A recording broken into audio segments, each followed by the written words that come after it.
Thank you, Brother Josh, sa paglilid sa amin sa pag-aawitan. Magandang umaga po, mga kapatid. Good morning, sa mapagpalang araw po ng Panginoon. Tayo po yung manalangin bago po tayo mag-aral ng salita ng Diyos. Let's pray. Tunay, Panginoon, na Ikaw ay dakila, Ikaw ay punong-puno ng biyaya at tawa sa iglesyang ito. Marami pong salamat dahil sinusustain mo kami sa pamamagitan ng iyong biyaya. Maraming salamat sa mga salita mo na pagkain ng aming mga kaluluwa at ang ibanghelyo na dahilan kung bakit kami nakakapagtipon bilang isang iglesia. Sa umagang ito, we ask your forgiveness, Lord, sa lahat ng aming mga nagawang kasalanan. We ask, Lord, na bigyan niyo kami ng puso at isip na handang tumanggap ng iyong mga salita. And magpasakop dito, Panginoon, at patuloy na sumunod sa kung ano ang sinasabi mo sa iyong banal na kasulatan. May you also help me, Lord, to preach your word with passion, with humility, and at the same time with love, Lord, before you and before your people. And may your people today ay patuloy na makakain at patuloy na mapaalalahanan ng iyong mga salita. At ikaw ang magdigtas ng mga kaluluwa na wala pa pong pagkakakilala sa iyo. And ikaw lamang po ang maging sentro. Samahan niyo kami sa aming pagbubulay-bulay. In Jesus' name I pray. Amen. Iniinda natin lahat ang labis na kamahalan o kakulangan ng bigas sa ating bayan. Ito'y sa dahilan na sapagkat ang mga Pilipino, ang kanin ay hindi mawawala sa pagkainan. Kahit ano pang ulam, gusto natin mayroong kanin. Kung nasanay lang tayo ng panlasa ng taga-ibang bansa, marahil hindi lang tayo nakaasa sa kanin. Ngunit gayon din, sa ibang bansa naman, ay ang kanilang pangangailangan naman ay patatas. Ibig sabihin, sa bawat kultura, sa bawat bansa, ay mayroong tinatawag na staple diet. Ito'y uri ng pagkain na kinakailangan na meron lagi sa kanilang hapagkainan. Sa usapin ng pagkain spiritual, meron din pong tinatawag na staple diet, staple food, na hindi dapat mawala. At yun po ay walang iba kung hindi ang Ebanghelyo. Ang Ebanghelyo ang pagkain na hindi dapat nawawala sa pagkainan ng mga mananampalataya. Ito yung mensahe na hindi pwedeng mawala sa pagkain ng mga mananampalataya sa usapin ng spiritual. At higit sa lahat, ito yung mensahe na hindi pwedeng ikompromiso. Ito ang paulit-ulit na nakikita natin sa ating pinag-aaralang libro na sulat ni Apostol Pablo sa mga taga-Galacia. Kaya nga, para sa iglesia, wala nang pinakamahalagang mensahe na daladala natin maliban sa Ebanghelyo. Naway, mahawa tayo kay Apostol Pablo sa kasigasigan pagdating sa pag-Ebanghelyo ng ating Apostol Pablo. So minsan pa, anayahan ko po kayo na buksan ang inyong mga Biblia sa aklat ng Galacia, Kapitulo 3, talata 25 hanggang 29. Galacia, Kapitulo 3, talata 25 hanggang 29. At hayaan niyo po na basahin ko ito sa ating sariling wika. Sabi dito ni Pablo, subalit ngayon dumating na ang pananampalataya, tayo ay wala na sa ilalim ng taga-supil. Sapagkat kay Kristo Jesus, kayong lahat ay mga anak ng Diyos sa pamamagitan ng pananampalataya. Sapagkat ang lahat na sa inyo na binautismuhan kay Kristo ay ibinihi si Kristo. Walang Hudyo o Griego, walang alipin o malaya, walang lalaki o babae, sapagkat kayong lahat ay iisa kay Kristo Jesus. At kung kayo'y kay Kristo, kayo ngay mga binhi ni Abraham, mga tagapagmana ayon sa pangako. Pagpalain po ang pagbasa ng salita ng Panginoon. So mga kapatid, itong libro na ating pinag-aaralan, nakita na natin na bagamat walang problema na kinakaharap ang iglesia ng Galacia kagaya ng 1 Corinthians, ngunit makikita natin na matalas ang pagsasalita ni Apostol Pablo dito sa kanyang sulat.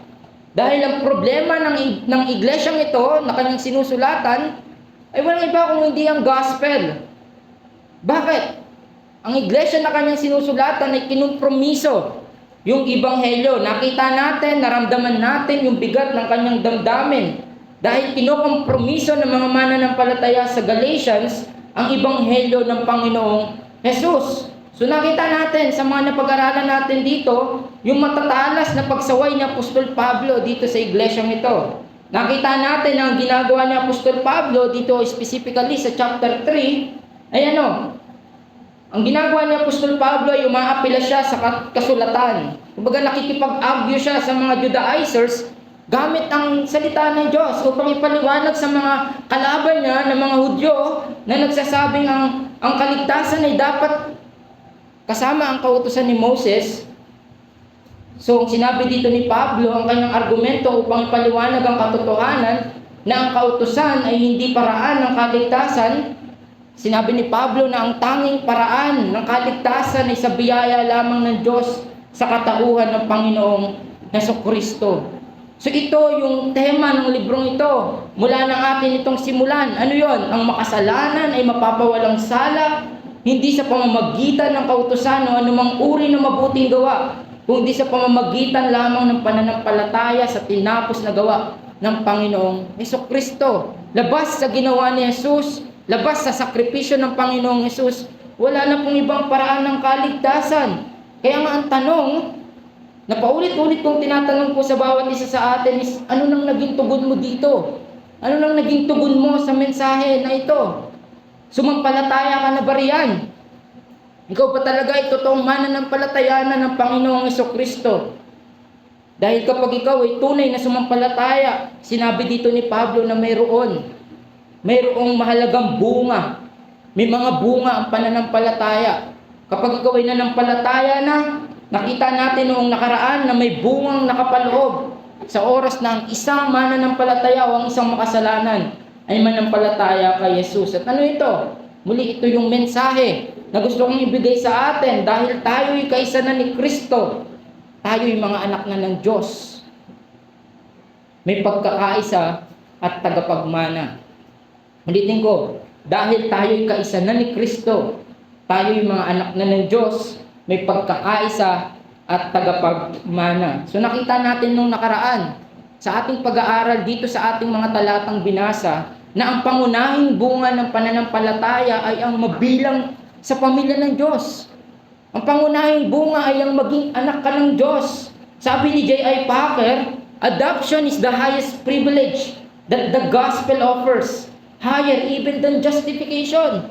Ang pagiging anak ng Diyos, ang maging parte ng pamilya ng Diyos, ang pinakamataas na pribilehiyo na maaaring matanggap ng isang makasalanan, higher even than justification. Bakit? According to him, the doctrine of justification makes us right before God the judge. But in the doctrine of adoption, we are loved by God the Father. So, sa doctrine of justification, ikaw ay pinawalang sala lang, o hindi lang, pinawalang sala, but the doctrine of adoption ay ikaw ay itinuring na anak ng ating Diyos. Sabi ni John Piper, to be the children of God is a breathtaking, glorious, immeasurable reality. Ang maging anak ng Diyos ay isang makabuntong hininga, makapigil hiningang dakilang, hindi mabibilang o masusukat na realidad sa buhay ng isang mga mananampalataya. And ayon kay Paul, ang isang makasalanan ay magiging anak lamang ng Diyos nang siya'y sumampalataya kay Kristo. At dahil sa kanyang pagsampalataya, ang isang bunga ay inampun siya ng Diyos. So ipinapakita dito, mga kapatid, na kailangan munang makita ng isang makasalanan yung realidad na hindi siya anak ng Diyos. Hindi siya parte ng pamilya ng Diyos. Kailangan natin ipaglaban, kailangan natin tindigan, na sabihin natin na hindi lahat ng tao ay anak ng Diyos. Huwag tayong matakot doon dahil yun yung tinuturo ng salita ng Diyos. Dahil magiging anak lamang ng Diyos ang isang tao kung siya ay tunay na sasampalataya sa Panginoong Hesukristo. So ano yung punto na nakita natin? ang matawag na anak ng Diyos ay karapat-dapat lamang kay Jesus. Ngunit dahil sa biyaya ng Diyos, ang sino mang sumampalataya kay Jesus ay ibibilang na anak ng Diyos. So sino ba? Tanong, sino ba yung dapat nating kilalanin na anak ng Diyos? So dito nakita natin sa ating mga binasang mga talata, merong pampublikong pagpapakilala kung sino. At ang pagpapakilala na yon ay dapat gawin ng nagsasabi na siya ay anak ng Diyos. At yun ay walang iba kung hindi ang bautismo. Makikilala mo kung sino ang yung mga kapatid, kung sino yung mga nabautismohan. So ang lahat ng nagpapakilalang anak ng Diyos, nakita rin natin na dapat sila'y magturingan ng may pagkakaisa. Kung lahat pala tayo dito ay pamilya ng Diyos, kung ang iglesia pala ay anak ng Diyos o pamilya ng Diyos, dapat ang iglesia ay nagtuturingan ng may pagkakaisa. Yun yung sinabi dito sa verse 28. Ang sabi dyan ni Pablo, walang Hudyo o Griego, walang alipin o malaya, walang lalaki o babae, sapagkat kayong lahat ay iisa kay Kristo Jesus. So sinabi ko ito last time na may mga gumagamit nitong talata na ito para ipaglaban ng kanilang paniniwala sa katuruan na feminism. Or di naman kaya yung tinatawag natin na egalitarianism. Sila yung mga nagsasabi na ang mga babae sa loob ng iglesia ay dapat din na tumayo sa pulpito, mangaral. Kumbaga, pinupurso nila na ang babae may karapatan din mag-lead sa mga pamilya. No, don't get me wrong. May tamang approach yan ng scripture. Ngunit, ang ganda ng text na ito, pero mali yung aplikasyon nila. Ano bang punto dito ni Pablo? Ang punto dito ni Pablo, pagdating sa usapin ng kaligtasan, hindi na usapin ng kasarian o estado ng buhay. Ang mga mananampalataya kay Kristo ay wala nang ganoon na batayan ng kaligtasan. Ito ang usapin sa ating libro na pinag-aaralan. Pagdating sa usapin ng kaligtasan, mga kapatid, walang kaligtasan para lang sa mga Hudyo. Walang kaligtasan pagdating na iba rin naman sa mga Hentil. Hindi ba ang paraan ng kaligtasan, hindi iba? Ang paraan ng kaligtasan ng mga mayayaman at mga mahihirap. Hindi iba ang kaligtasan ng mga may pinag-aralan sa mga walang pinag-aralan. Ng babae sa lalaki. Lahat tayo ay pantay-pantay sa harapan ng Diyos. At lahat tayo ay nangangailangan ng tagapagligtas. Yan yung ating nakita kanina sa ating Sunday School. Lahat tayo ay pantay-pantay na walang magagawa para iligtas ang ating mga sarili. So ano yung naging hamon nito sa atin? Ang naging hamon nito is bagamat may mga pagkakaiba tayo sa isa't isa sa loob ng iglesia, hindi na ito mahalaga sa ating ugnayan dahil pinag-isa na tayo kay Kristo. Hindi mo na titignan yung tao, hindi mo na ibabatay yung iyong pakikitungo sa kapwa mo, sa kapatid mo dahil sa kanyang estado sa buhay. Mas nakakaangat, mas mataas ang respeto. Hindi ganoon ang Kristyanismo. Dahil kapatid mo siya kay Kristo, magturingan kayo ng may pagkakaisa. Yan ang prinsipyo ng scripture pagdating sa usapin ng kaligtasan. So nakita natin yung dalawang bunga. Inampon, naging anak ng Diyos. Yung pangalawa is mayroong pagkakaisa. Yan ang dulot ng gospel. Ang mga magkakaiba ng prinsipyo, magkakaiba ng hilig, magkakaiba ng antas ng edad, ng karunungan, ng estado sa buhay ay pinag-isa dahil sa Panginoong Jesucristo. Ngayon, ano yung pangatlo na makikita nating bunga na ibinigay dito ni Apostol Pablo? Ang sabi niya sa verse 29 ay ito, and if you are Christ, then you are Abraham's offspring, heirs according to promise. So in Christ, brethren, in Christ, we are Abraham's seed. Nang dahil kay Kristo, tayo ay mga lipi ni Abraham. So we have seen that in Christ, we belong to God. Nagkaroon tayo ng tamang relasyon sa Diyos. And ganun din sa isa't isa. But in Christ, we also belong to Abraham. Now, mahalaga itong tignan natin. Pansinin niyo yung verse na ito ay nagsisilbing conclusion ng mga argumento ni Pablo from chapter 6 verse 6. And nagsisilbi itong introduction sa mga susunod niyang train of thought na dinedevelop niya sa mga susunod na verses. Again, ang key phrase ng text na ating binasa is ito. kung ikaw ay kabilang kay Kristo. If you belong to Jesus Christ. Kung ikaw ay kay Yesu Kristo na. To be in Christ means that we are the seed of Abraham. That is the true. That is true regardless of whether we are male or female, slave or free, Jew or Gentile. Ikaw at ako ay kabilang sa lahi ni Abraham kung ikaw ay mananampalataya ng Panginoong Jesucristo. No, mahalaga ito, no? Kasi alam nyo, ang mga Judaizers na kinokombat ni Pablo dito, naniniwala sila na dapat silang tuliin. Yan yung basic na pinaglalaban nila. Dapat silang sumunod sa batas ni Moses at sundin ang batas na ito upang sila'y maligtas. Ba't ang sagot ni Pablo, paulit-ulit, umaalingaw-ngaw sa scripture, ay ano? No, there is no need of that.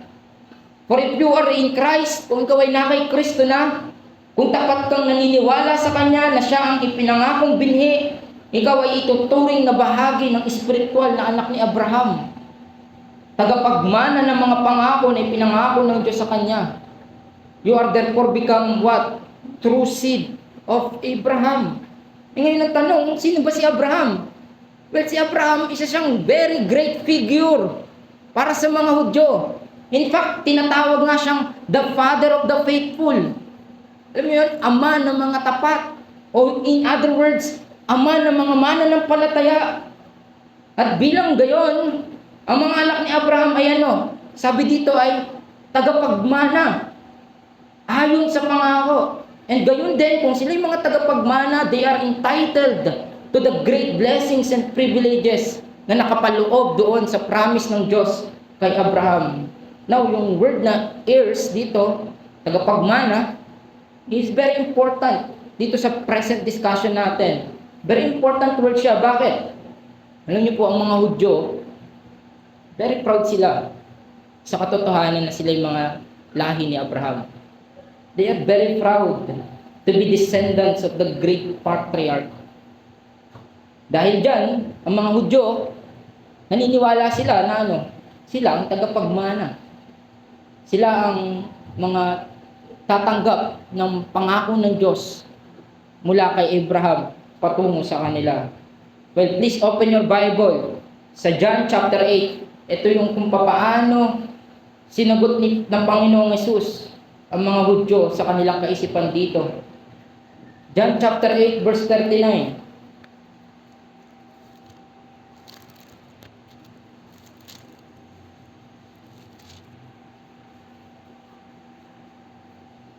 Gaano ka-confident ang mga Hudyo dito?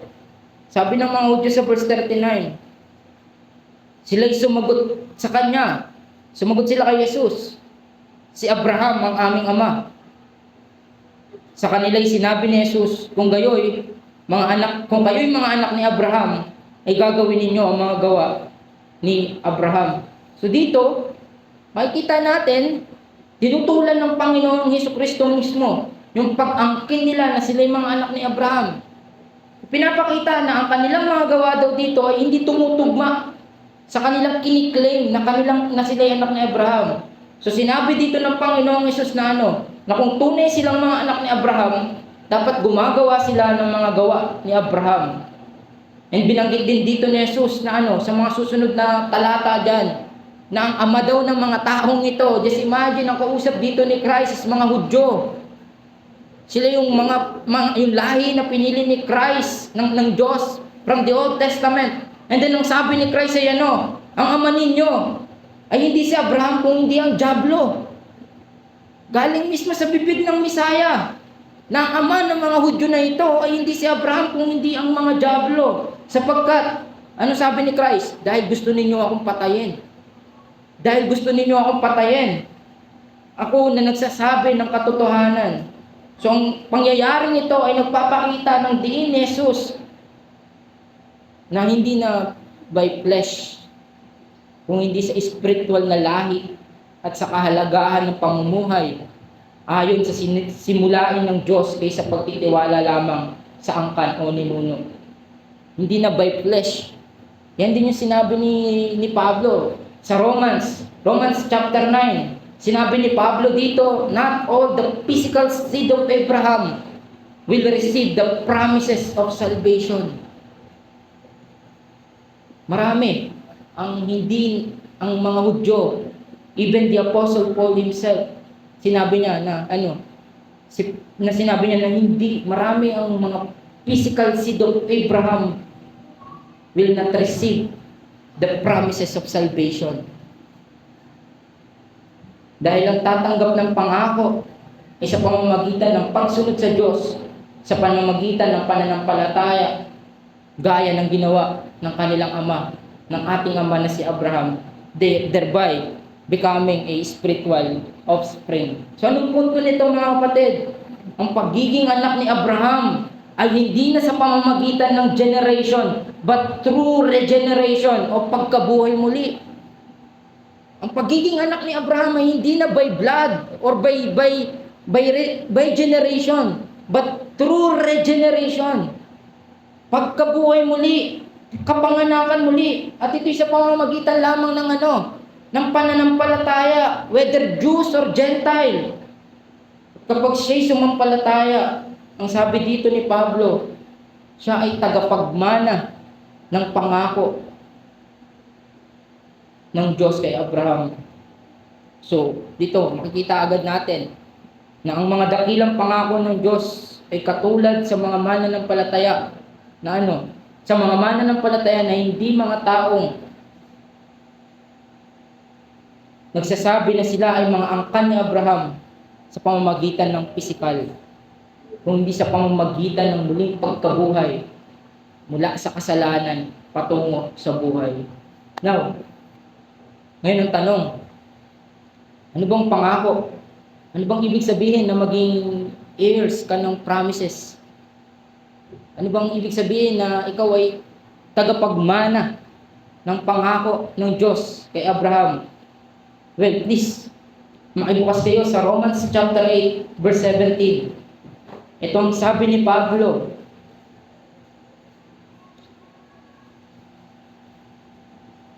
sabi ni Paul dito, Romans chapter 8, verse 17.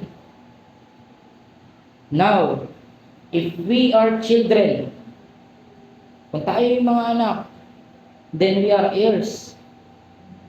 Heirs of God and co-heirs with Christ. If indeed we share in His sufferings in order that we may also share in His glory. Pansinin ninyo, ang pagiging tagapagmana pala, according to this verse, what? We share in the sufferings of Christ. We share on the sufferings of Christ now. And we'll share in what? In the glory of Christ later. As His co-heirs and joint heirs. Ito yung tinatawag natin na cross before crown. Ang pagiging tagapagmana ay pagsunod muna sa cross bago sa crown. We experience sufferings in life because we are followers of the suffering Savior. Kaya tayo dumadanas ng mga paghihirap sa buhay natin because we are followers of the suffering Savior. Tayo rin ay magdadanas noon dahil yung ating tagapagligtas ay dumanas ng paghihirap. And after that, dahil dumanas siya ng paghihirap, meron siyang glory, tayo rin, ng mga tagasunod ni Kristo, ay magkakaroon din ng crowns or glory in the future.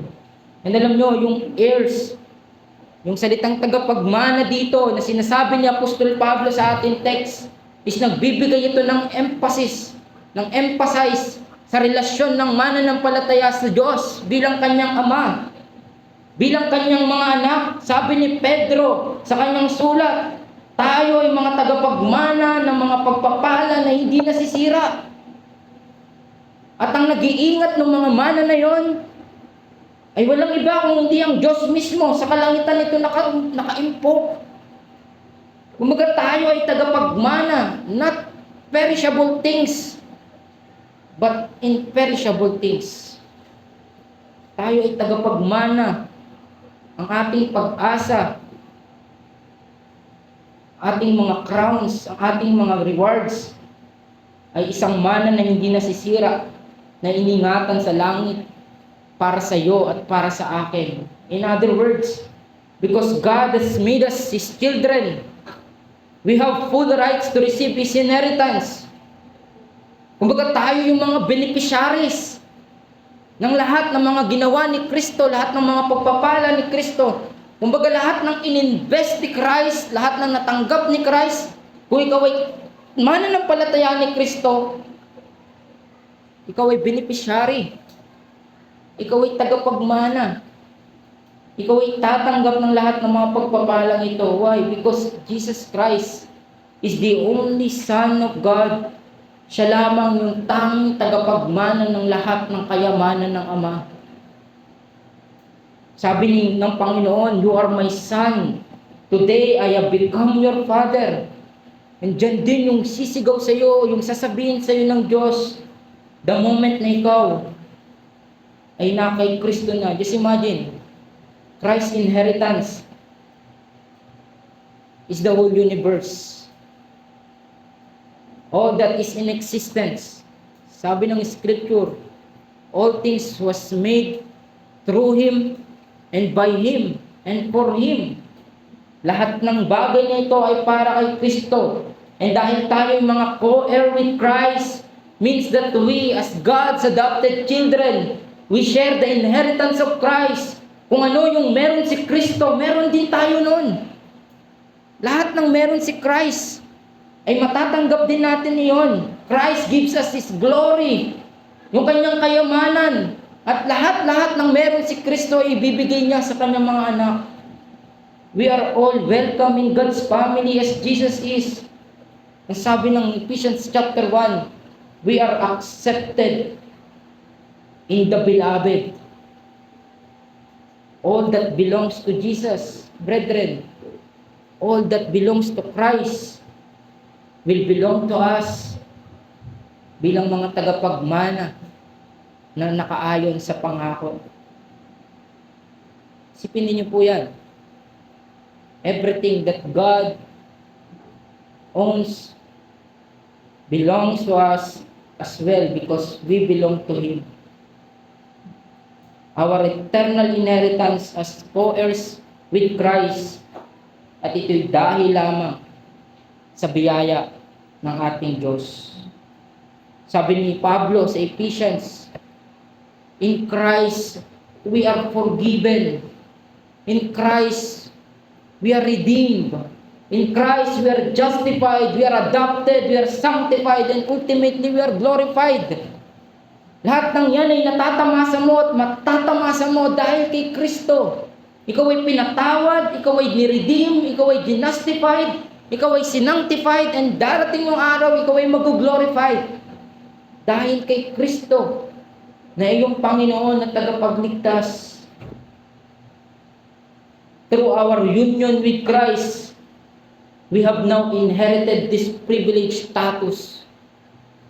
This has happened not through generation, but through regeneration. Not by our goodness, but by God's grace. Not by works of the law, but through faith alone. Ito yung resulta ng pagiging kaisa natin kay Kristo. And I believe, mga kapatid, napaka-relevance nito sa atin, sa panahon natin ngayon. Sa panahon natin na ang batayan ng pagpapala ay puro material na bagay at kasikatan.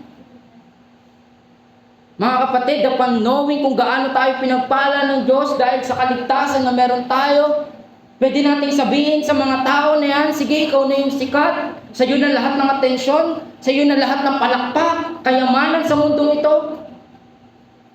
Pero kung wala ka kay Kristo, ikaw ay hindi kabilang sa pamilya ng Diyos. Makamtan mo man ang sanglibutang ito, magkaroon ka man ng lahat ng hinahangad mo sa mundong ito, ikaw man ay makilala ng buong mundo bilang isang pinakamarunong, pinakamagaling, pinakamayaman, pinakasikat. Pero kung wala kang relasyon kay Kristo, Hindi ka kabilang sa pamilya ng Diyos. At lahat ng yan na ino-offer ng sanglibutan ito, ay mawawala. Hindi mo kayang dalhin yan. Isa po sa natutunan ko, bilang nag-aaral sa Bible School, isa sa natutunan ko, sabi ng professor namin, hindi lahat ng mga material na natatamasa mo ngayon ay galing sa Diyos. Maaaring punong-puno ka ngayon ng mga material things. Ngunit kung yan ay hindi ka dinadala at naapektuhan ng spiritual life mo, there's something wrong. Dito ka magtataka. Bakit may mga tao na kayang ipagpalit si Kristo kaysa sa mga material na bagay? Dito ka mamamangha. Dito ka magtatanong. Bakit may mga taong kayang ipagpalit ang ministeryo at gusto yumaman sa mundong ito kaysa ang mag-impok ng kayamanan sa langit sa hindi nasisirang lugar? Huwag tayong mainggit. Huwag tayong gumaya kay Isaac. Na nung nakikita natin yung mga makasalanan ay pinagpapala, na yumayaman, dumadami yung kanilang ari-arian, at tayo na nagtatapat, ay parang tayo pa yung naghihirap. Huwag kang gumaya doon. Isipin mo na wala ka man ng lahat ng bagay sa mundong ito. You have Christ. Nawa si Christ yung maging sumum bonum natin. Ibig sabihin, siya yung maging highest good natin. Na mawalan ka man ng mga bagay sa sanglibutang ito, kung meron kang Kristo sa buhay mo, pinagpala mo. Ikaw ay lubos na pinagpala ng Diyos dahil kay Kristo. Kaya naman, kung ikaw sa umagang ito, ang priority mo pa rin sa buhay ay yumaman, mga material things, well, don't get me wrong, hindi ko po sinasabi na necessarily mean na kasalanan yung mga bagay na yan. What I'm trying to say is, kung mas sigit yan ng mga bagay na yan kaysa kay Kristo, magkakamali ka ng lakarin. Sabi ng isang awitin, Hallelujah, all I have is Christ. Hallelujah, Jesus is my life. That's my question po sa atin sa umagang ito. Kung sa umagang ito, wala ka pa kay Kristo, wala ka pang tunay na relasyon kay Jesus, ano mang meron ka sa sanglibutang ito, remember, na yan ay pansamantala lamang. Kaya nga, ang ino-offer sa iyo sa umagang ito, ay ano, kayamanan. Kayamanan na hindi nasisira. Kayamanan na walang papantay. Kahit pa ang buong universe na ito ay ibigay sa iyo. At yun ay ang relasyon kay Kristo. Kaya ang hamon ko sa iyo, lumapit ka kay Jesus. Manampalataya ka kay Kristo bilang iyong Panginoon at tagapagligtas. Huwag kang umasa sa iyong sarili. Si Kristo lamang yung tanging paraan para ikaw ay mapunta sa langit at magkaroon ng tunay na relasyon at mapabilang sa kanyang pamilya at maging tagapagmana. Tayo bilang mga mananampalataya, maging pagpaalala nawa po sa atin ito, na tayo ay may pagkakakilanlan sa mundong ito. Tayo ay may pagkakakilanlan sa harapan ng Diyos. Ang katotohanan na ito ang sasagot sa mga tanong natin, sino ba ako? Ano ba talagang meron ako at sino ba talaga ako? Well, let me tell you, in Christ, you are a son of God. In Christ, you are united to all the redeemed people of God, past, present, and future. In Christ, you discover your identity. In Christ, you find your feet. In Christ, you find your home. Kung kay Kristo ka, ikaw yung dinidescribe doon sa Psalm chapter 1 na ano, blessed, happy, dahil ikaw ay tagapagmana sang-ayon sa biyaya ng Diyos. Mga kapatid, we are indeed blessed in Christ. We are indeed blessed because of Christ who died for us and gave Himself for us. Mga kapatid, kung ikaw ay nakay Kristo na, ikaw ngayon ay anak na ng Diyos, at tayo ay may pagkakaisa at tagapagmana sang-ayon sa pangako. Let's pray.